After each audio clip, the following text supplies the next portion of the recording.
और बात करेंगे किसान आंदोलन से जुड़ी खबरों की।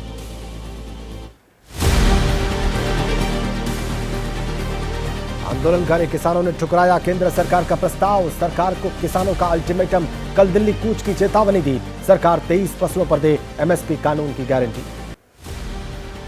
केंद्र सरकार के साथ 4 दौर की बातचीत के बाद भी किसानों के साथ नहीं बन पाई सहमति। केंद्र सरकार का प्रस्ताव ठुकराने के बाद दिल्ली मार्च की तैयारी कर रहे किसान। शंभू बॉर्डर पर फिर से बड़ी हलचल। केंद्र सरकार के प्रस्ताव को लेकर किसानों की प्रेस कॉन्फ्रेंस। कहा, सरकार के प्रपोजल में कुछ भी नहीं आ रहा नजर। बाकी फसलों को गारंटेड एमएसपी के दायरे से बाहर रखना ठीक नहीं। केंद्र सरकार पर किसानों ने निकाली भड़ास। किसान नेता बोले, आर्थिक बोझ की बात करना ठीक नहीं। सरकार के प्रस्ताव से किसानों को नहीं होगा कोई भी फायदा। किसान संगठनों ने नहीं माना केंद्र का प्रस्ताव। किसान संगठनों का केंद्र सरकार पर आरोप। कहा, केंद्र सरकार की नीयत में खोट। किसान बोले, सरकार बताए कर्ज माफी पर अब तक सरकार ने क्या किया। किसानों की मांगों पर गंभीर नहीं सरकार। किसान नेता सरवन सिंह पंढेर बोले, एमएसपी पर लीगल गारंटी कानून बनाने पर विचार करे सरकार। हमने सरकार से बातचीत के लिए दरवाजा बंद नहीं किया, लेकिन अब तक मांगों पर नहीं किया विचार। किसान नेता सरवन सिंह पंढेर का केंद्र के मंत्रियों पर आरोप। कहा, मीटिंग में 2-2 घंटे देरी से पहुंचते हैं मंत्री। किसानों की मांगों को लेकर नजर नहीं आती गंभीरता। हरियाणा के 7 जिलों में इंटरनेट सेवा नहीं हुई बहाल। 20 फरवरी रात 12 बजे तक बंद रहेगा इंटरनेट। अंबाला, कुरुक्षेत्र, कैथल, जींद, सिरसा, फतेहाबाद और हिसार में इंटरनेट सेवा फिलहाल बंद। किसानों के समर्थन में उतरी सांसद हरसिमरत कौर। मान सरकार पर बरसी। कहा, बजट सत्र में सभी 23 फसलों पर एमएसपी लागू करे पंजाब सरकार। पंजाब के किसानों से सीएम मान ने किए थे वादे। शंभू बॉर्डर पर लगातार बढ़ रहा किसानों का जमावड़ा। शंभू बॉर्डर पर किसानों को समर्थन देने पहुंची बुजुर्ग महिला। धरना स्थल पर पहुंची महिला, 60 साल की महिला ने किसानों के आंदोलन को सपोर्ट किया। किसान आंदोलन को लेकर बोले कुरुक्षेत्र में किसान नेता गुरनाम सिंह। कहा, चंडीगढ़ में हुई मीटिंग में हरियाणा के सीएम खट्टर को भी रहना चाहिए था मौजूद। अब हरियाणा में भी बड़ा आंदोलन शुरू करने की तैयारी। गाजियाबाद में किसान महिला महापंचायत में पहुंचे राकेश टिकैत। बोले, पंजाब के किसानों के साथ खड़े पश्चिमी यूपी के किसान। जरूरत पड़ने पर हम भी जाएंगे गाजीपुर बॉर्डर। और 9 सेकंड न्यूज में अब राजनीति से जुड़ी कुछ और अहम खबरें। आज जम्मू दौरे पर पीएम मोदी। जम्मू को मिलेगा एम्स और 3 नए आईआईएम और आईआईटी, 20 केंद्रीय और 13 नवोदय विद्यालयों का उद्घाटन। कुल 32,000 करोड़ से ज्यादा की परियोजनाओं की सौगात। पीएम मोदी का 1 दिन का जम्मू दौरा। पीएम के दौरे को देखते हुए जम्मू में बड़े स्तर पर सुरक्षा के कड़े इंतजाम। रैली स्थल को सील किया गया। वरिष्ठ अधिकारियों पर सुरक्षा का जिम्मा। गृह मंत्री अमित शाह का राजस्थान दौरा। लोकसभा चुनाव को लेकर 5 घंटे में करेंगे ताबड़तोड़ 3 अलग-अलग मीटिंग। बीजेपी की कई बैठकों को संबोधित करेंगे। मराठा आरक्षण को लेकर महाराष्ट्र सरकार ने आज विधानसभा का 1 दिन का विशेष सत्र बुलाया। शिंदे सरकार कर सकती है शिक्षा और नौकरी में मराठों को 10 से 12% आरक्षण का फैसला। महाराष्ट्र कांग्रेस के चिंतन शिविर में नहीं पहुंचे कांग्रेस के 7 विधायक। प्रदेश अध्यक्ष नाना पटोले ने कहा, अनुपस्थित विधायकों को जल्द जारी किया जाएगा कारण बताओ नोटिस। राष्ट्रीय महिला आयोग की अध्यक्ष रेखा शर्मा ने किया संदेश खाली का दौरा। प्रेस कॉन्फ्रेंस कर कहा, पश्चिम बंगाल में लगना चाहिए राष्ट्रपति शासन। पुलिस नहीं कर रही अपना काम। संदेश खाली की महिलाओं से मुलाकात के बाद बोली रेखा शर्मा, महिलाओं को बहुत बुरी तरह से किया जा रहा प्रताड़ित। समाज और पुलिस के डर से खामोश रहती है महिलाएं। संदेश खाली का दौरा करने के बाद राज्यपाल के पास पहुंची रेखा शर्मा। पश्चिम बंगाल के राज्यपाल सीवी आनंद बोस से राजभवन जाकर मुलाकात की। महिलाओं की समस्याओं के बारे में जानकारी दी। आज संदेश खाली का दौरा करेंगे पश्चिम बंगाल विधानसभा विपक्ष के नेता शुभेंदु अधिकारी। कलकत्ता हाईकोर्ट ने शुभेंदु अधिकारी को संदेश खाली जाने की इजाजत दी। कल हाईकोर्ट में शुभेंदु अधिकारी की अर्जी पर सुनवाई हुई। सीएम ममता बनर्जी का सनसनीखेज दावा, पश्चिम बंगाल में डीएक्टिवेट किए जा रहे हैं आधार कार्ड। ममता बनर्जी ने पीएम मोदी को चिट्ठी लिखी। कहा, अचानक हुई इस कार्रवाई की वजह जानना चाहती। मुख्यमंत्री ममता बनर्जी ने कहा, बीजेपी छीन रही लोगों का लोकतांत्रिक और लाभार्थियों का अधिकार। जिन लोगों का नाम काटा जा रहा उन्हें हम देंगे अलग कार्ड। किसी गरीब के साथ गलत नहीं होने देंगे। ईडी के सामने पेश होने के बाद महुआ मोइत्रा ने मांगा 3 हफ्ते का वक्त। सूत्रों के मुताबिक महुआ के कई विदेशी अकाउंट्स का पता चला। एनआरआई अकाउंट की सही जानकारी नहीं देने का दावा। केरल के कन्नूर में एसएफआई के कार्यकर्ताओं ने राज्यपाल आरिफ मोहम्मद खान को दिखाए काले झंडे। पुलिस ने कई लोगों को हिरासत में लिया। एसएफआई कार्यकर्ताओं और पुलिस के बीच झड़प भी हुई। आज से हरियाणा विधानसभा का बजट सत्र। 23 फरवरी को बजट पेश करेंगे सीएम खट्टर। चुनाव पर फोकस करते हुए मनोहर लाल खट्टर सरकार पेश करेगी अपना रोड मैप। गुलाम नबी आजाद का नेशनल कॉन्फ्रेंस के अध्यक्ष फारूक अब्दुल्ला पर बड़ा आरोप। कहा सिर्फ रात में केंद्रीय नेतृत्व से मिलने की करते हैं कोशिश, जिससे लोगों के मन में शक पैदा होता। गुलाम नबी आजाद के आरोपों पर नेशनल कॉन्फ्रेंस के अध्यक्ष फारूक अब्दुल्ला ने किया जोरदार पलटवार। कहा उनके इस तरह के बयान से होती है हैरानी। अगर मुझे पीएम मोदी या अमित शाह से मिलना है तो मैं दिन में मिलूंगा। और 9 सेकंड न्यूज में वक्त हो चला है चुनावी हलचल से जुड़ी खबरें आपको बताने। आज रायबरेली पहुंचेगी सांसद राहुल गांधी की भारत जोड़ो न्याय यात्रा। सुल्तानपुर कोर्ट में राहुल की पेशी के बाद अमेठी के फुर्सतगंज से पहुंचेगी रायबरेली। किसान आंदोलन को लेकर अमेठी में बोले राहुल गांधी, किसान एमएसपी मांग रहा है, इसमें क्या बड़ी बात। उद्योगपतियों का माफ कर देंगे 14 लाख करोड़, लेकिन किसान को नहीं देंगे उसका हक। अमेठी में कांग्रेस अध्यक्ष खड़गे ने पूछा यूपीए सरकार में लाई गई योजनाएं बंद क्यों हैं। कहा रायबरेली अमेठी में काम नहीं करना चाहती बीजेपी, दुश्मनी निकालने की कर रही साजिश। यूपी के अमेठी में राहुल गांधी के पहुंचने से पहले हुआ जमकर हंगामा। अमेठी कस्बे में आमने सामने आए बीजेपी और कांग्रेस कार्यकर्ता। पुलिस ने किसी तरह संभाले हालात। केंद्रीय मंत्री स्मृति ईरानी का राहुल गांधी की न्याय यात्रा पर वार। कहा अमेठी की सुनी सड़कें यह साबित करती हैं कि राहुल की न्याय यात्रा पूरी तरीके से फेल। अखिलेश यादव भी उनके साथ नहीं।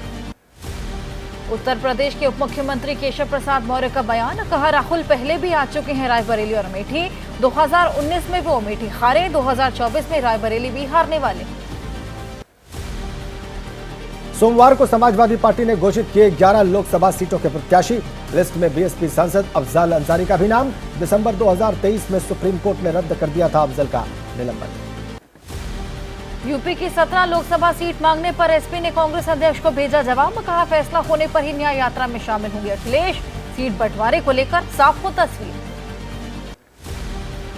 यूपी कांग्रेस अध्यक्ष अजय राय ने कहा सीट शेयरिंग पर जल्द हो जाएगा समझौता। मजबूती से गठबंधन लड़ेगा चुनाव। यूपी में अखिलेश कहीं भी ज्वाइन कर सकते हैं भारत जोड़ो न्याय यात्रा। शिवसेना उद्धव गुट की नेता प्रियंका चतुर्वेदी ने कहा इंडिया गठबंधन की नहीं, कांग्रेस की है भारत जोड़ो न्याय यात्रा। उसमें जुड़ना या नहीं जुड़ना, ये गठबंधन कमजोर नहीं होता। स्वामी प्रसाद मौर्य के बाद करीबी ब्रजेश प्रजापति ने समाजवादी पार्टी छोड़ी। समाजवादी पार्टी के अध्यक्ष अखिलेश यादव पर आरोप लगाए। कहा 22 फरवरी के बाद समाजवादी पार्टी हो जाएगी समाप्त। समाजवादी पार्टी के अध्यक्ष अखिलेश यादव का आज मुरादाबाद दौरा। अस्पताल में भर्ती सांसद डॉक्टर शफीकुर रहमान बर्क का जानेंगे हाल। विधायक नवाब जान खान के यहां भी जाएंगे। कमलनाथ के बीजेपी में जाने की अटकलों के बीच एमपी कांग्रेस की आज अहम बैठक। विधायकों से होगी 1-to-1 चर्चा। लोकसभा चुनाव और राज्य में भारत जोड़ो न्याय यात्रा पर भी मंथन। कांग्रेस और कमलनाथ की बीजेपी में जाने की अटकलों पर विराम लगाने की कोशिश। कमलनाथ ने अटकलों को खारिज किया। कहा भारत जोड़ो न्याय यात्रा के एमपी में पहुंचने पर शामिल हों। कांग्रेस महासचिव जितेंद्र सिंह ने कहा अटकलें बीजेपी और मीडिया के एक हिस्से का दुष्प्रचार। कमलनाथ यात्रा की तैयारियों में ले रहे हैं हिस्सा। नकुलनाथ भी होंगे शामिल। कमलनाथ के करीबी नेता सज्जन सिंह वर्मा ने कांग्रेस छोड़ने की अटकलों को किया खारिज। कमलनाथ से मिलने के बाद बोले वे कहीं नहीं जा रहे, नकुलनाथ कांग्रेस से ही चुनाव लड़े। कमलनाथ के बीजेपी में आने की अटकलों पर एमपी के सीएम मोहन यादव ने चुप्पी साधी। भोपाल में शिवराज सिंह चौहान से आवास पर की मुलाकात। छत्तीसगढ़ के पूर्व सीएम भूपेश बघेल का बड़ा बयान। कहा कि हमारे कई विधायकों से संपर्क करने की कोशिश कर रही बीजेपी। 2024 के चुनाव को लेकर बीजेपी डरी हुई। बीजेपी में जाने की अटकलों को एनसीपी शरद गुट के नेता जयंत पाटिल ने खारिज किया। कहा न तो किसी बीजेपी नेता ने संपर्क किया, न मैंने संपर्क किया। ऐसी खबरों से मैं खुद अचंभित। लोकसभा चुनाव को लेकर एमएनएस का मंथन। आज रात ठाकरे ने बुलाई बैठक। मीटिंग में शामिल होंगे पार्टी के प्रमुख नेता। सूत्रों के मुताबिक राज ठाकरे एनडीए में शामिल हो सकते हैं। मुंबई पुलिस ने एआईएमआईएम नेता और पूर्व विधायक वारिस पठान को चेतावनी देकर छोड़ा। मीरा रोड के नया नगर इलाके में जा रहे थे वारिस पठान। कुछ दिन पहले ही इलाके में हुआ था बवाल। आज से बिहार में तेजस्वी यादव की जन विश्वास यात्रा, पूरे बिहार को करेंगे दौरा। आरजेडी कोटे के मंत्रियों को बताएंगे काम। तेजस्वी यात्रा को महागठबंधन के दलों का समर्थन। बिहार के डिप्टी सीएम विजय सिन्हा ने पीएचईडी विभाग के टेंडर में गड़बड़ी की आशंका जाहिर की। कहा सभी सिंगल टेंडर रद्द होंगे, डबल टेंडर की जांच होगी। पहले आरजेडी के पास था यह विभाग। तेलंगाना में लोकसभा चुनाव की तैयारियों में जुटी बीजेपी। आज से 2 मार्च तक राज्य भर में निकालेगी विजय संकल्प यात्रा। कई केंद्रीय मंत्री और मुख्यमंत्री शामिल होंगे। वन नेशन वन इलेक्शन को लेकर बैठक। पूर्व राष्ट्रपति रामनाथ कोविंद ने की पूर्व मुख्य न्यायाधीश जस्टिस एस.ए. बोबडे और जस्टिस दीपक मिश्रा के साथ बैठक। और 9 सेकंड न्यूज में अब बात करेंगे देश से जुड़ी खबरों। उपराष्ट्रपति जगदीप धनखड़ का आज अरुणाचल प्रदेश का दौरा। ईटानगर में राज्य के 38वें स्थापना दिवस के अवसर पर होंगे मुख्य अतिथि। राजभवन भी जा सकते हैं उपराष्ट्रपति। पीएम के दौरे से पहले कश्मीरी पंडित कर्मचारियों को पाकिस्तान से मिली जान से मारने की धमकी। सोशल मीडिया और फोन के जरिए धमकी दी। लोगों ने कहा कोई भी गंभीरता से नहीं ले रहा। पीएम मोदी ने असम में हो रही खेलो इंडिया गेम्स को संबोधित किया। कहा खुद जीतिए और अपनी टीम को भी जिताइए। हारेंगे तो भी यहां से बहुत कुछ सीख कर जाएंगे। भारत बांग्लादेश सीमा पर 4 बच्चों की मौत का मामला। आज पश्चिम बंगाल के राज्यपाल सीवी आनंद बोस का उत्तर प्रदेश दिनाजपुर जिले का दौरा। बच्चों के परिजनों से मुलाकात करेंगे। रक्षा मंत्री राजनाथ सिंह ने लखनऊ में कहा उत्तर प्रदेश की अर्थव्यवस्था को $1 ट्रिलियन की करने का लक्ष्य अब हमसे दूर नहीं। ग्लोबल इन्वेस्टर समिट 2023 का ग्राउंड ब्रेकिंग समारोह। यूपी के सीएम योगी आदित्यनाथ ने दिया रात्रि भोज। सीएम आवास में मेहमानों की मेजबानी। उत्तराखंड के सीएम पुष्कर सिंह धामी आज पहुंचेंगे अयोध्या। हनुमानगढ़ी और फिर श्री राम जन्मभूमि में करेंगे दर्शन पूजन। फ्रांसीसी सांसदों के प्रतिनिधिमंडल का भारत दौरा। फ्रांस के 10 सांसदों ने कांग्रेस नेता सोनिया गांधी से मुलाकात की। 10 जनपद पर मीटिंग हुई। और 9 सेकंड न्यूज में अब कोर्ट से जुड़ी वो खबरें जिन पर पूरे देश की निगाहें हैं।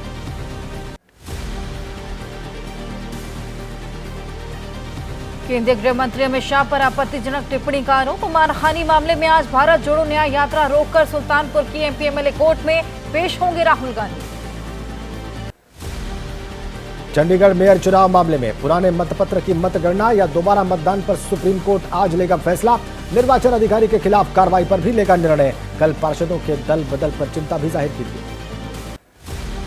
कांग्रेस ने एक्सपोज कर पूछा अनिल मसीह का मसीहा कौन। जवाब आप जानते हैं इसलिए कहा जा रहा। मौन मत रहिए, डर कर मत रहिए, लोकतंत्र बचाने की लड़ाई में साथ दीजिए। अखिलेश यादव ने एक्स पर लिखा चंडीगढ़ मेयर चुनाव में पीठासीन अधिकारी का जुर्म कबूल किया जाना दिखाता है बीजेपी किस तरह से सत्ता की भूखी है। अधिकारी याद रखें फरेबी किसी के सगे नहीं होते। सुप्रीम कोर्ट का अगले आदेश तक शरद गुट को एनसीपी शरद चंद्र पवार नाम इस्तेमाल करने की इजाजत। शरद पवार ने कहा सुप्रीम कोर्ट ने हमें भारत के निर्वाचन आयोग के आदेश के खिलाफ अंतरिम राहत दी।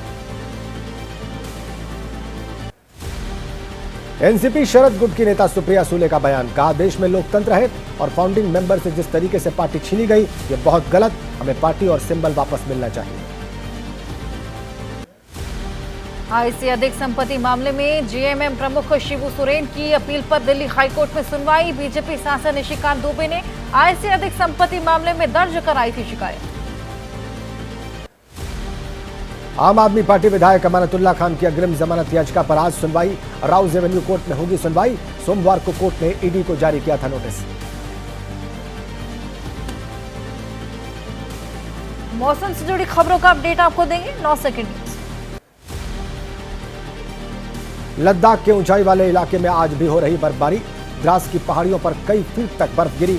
दूधिया रंगों में रंगी नजर आ रही पूरी पहाड़ियां चारों तरफ बर्फ ही बर्फ दिखाई दे रही। दिल्ली एनसीआर में बदल गया मौसम का मिजाज। बीती रात से हो रही बूंदाबांदी से तापमान में गिरावट। मौसम विभाग ने जताई थी बारिश की संभावना। पारा गिरने से फिर से बड़ी सर्दी। लद्दाख के ऊंचाई वाले इलाके में भी बदला मौसम का मूड। कारगिल की पहाड़ियों पर हुई भारी बर्फबारी, इस बार बहुत देर से हुआ स्नोफॉल, पर्यटन कारोबारियों के चेहरे पर लौटी मुस्कान। लद्दाख में हो रही जबरदस्त बर्फबारी, 3 से 4 फीट तक जमी बर्फ। इस साल दिसंबर जनवरी महीने में गिरी थी काफी कम बर्फ, देर से मेहरबान हुई कुदरत। जम्मू कश्मीर के ऊंचाई वाले इलाके में मौसम विभाग ने जताई थी संभावना, बर्फबारी और बारिश की जताई थी संभावना, जोजिला में 2 फीट तक बर्फबारी। जम्मू कश्मीर के सोनमर्ग में नेशनल स्नो चैंपियनशिप का आयोजन, युवाओं ने लगाई बर्फ पर दौड़, प्रतियोगिता में 200 एथलीट ने हिस्सा लिया। सोनमर्ग में पहली बार चैंपियनशिप की मेजबानी। जम्मू कश्मीर के कुपवाड़ा में बर्फबारी से घरों को नुकसान, भारी बर्फबारी की वजह से गिरा एक मकान, बर्फ में दबकर महिला का घर गिरा, पीड़ित परिवार ने सरकार से मुआवजे की मांग की। उत्तराखंड के उत्तरकाशी जिले में बदल गया मौसम, गंगोत्री धाम के आसपास बर्फबारी हुई। शीतकाल के दौरान फिलहाल बंद है गंगोत्री धाम के कपाट, मंदिर परिसर में बर्फ ही बर्फ ढकी दिखी। बद्रीनाथ धाम में भी बदल गया मौसम का मिजाज, मंदिर परिसर और आसपास के पहाड़ों पर बर्फ गिरी, बर्फबारी के बाद पूरा मंदिर परिसर दूधिया रंगों में रंगा, तापमान में गिरावट दर्ज। बद्रीनाथ मंदिर के आसपास जम गई बर्फ की मोटी परत, अब तक करीब आधा फीट बर्फ जमी। धाम में पहले से ही जमी हुई थी करीब 4 फीट तक बर्फ, शीतकाल के लिए बंद है बद्री धाम के कपाट। और 9 सेकंड में अब बात अपराध से जुड़ी खबर।